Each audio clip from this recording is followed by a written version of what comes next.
Missing from the Shroud of Turin, a reflection by Brandon A. Evans. There is something missing from the Shroud of Turin, something so obvious, so strange, that it would be altogether noticed, and rather quickly, if not for the context of the image, which is that of a dead man. Still, it's something that very nearly every painting or drawing or depiction of Jesus Christ contains, even those of him dying on the cross.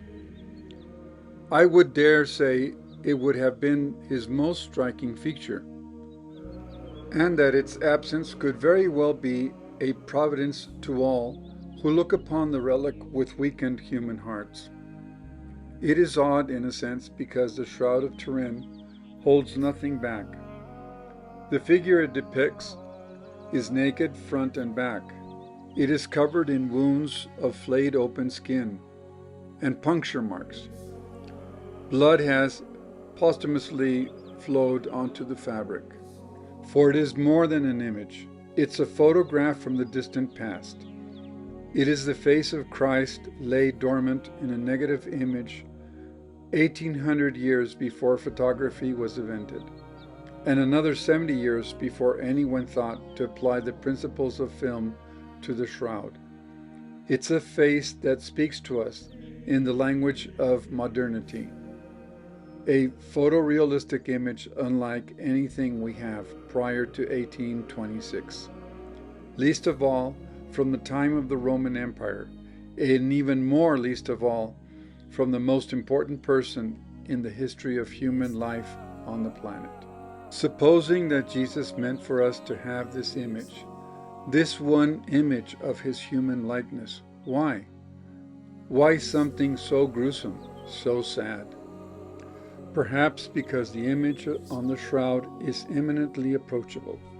No one could fear to draw close to such a man. He is beaten and laid low. His face, though wounded, has a certain serenity.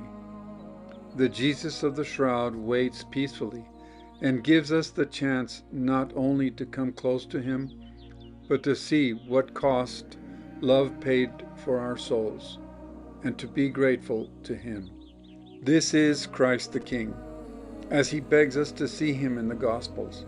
Not a conqueror or a tyrant, neither rich nor proud, but a man of meekness and courage, who stood face to face with death and despair and loneliness for us, and defeated those fiercest of demons, using only his weakness.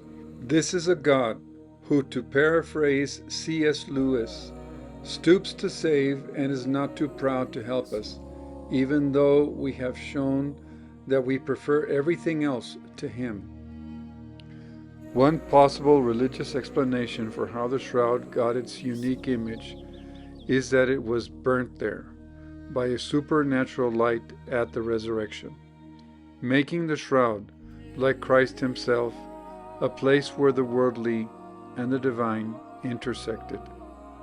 It would mean that the image we see was taken in the very last moment that death had reign over the world. The man of defeat we see became, at that very instant, the risen Christ, the cause of our joy and salvation, the head and heart of the church, the life of the world, and the King of heaven and earth.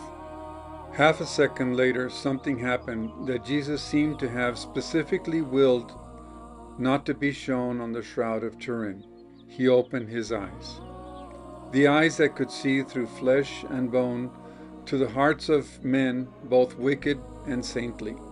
The eyes that could discern intention, and from which no truth could hide even among the cleverest of lies.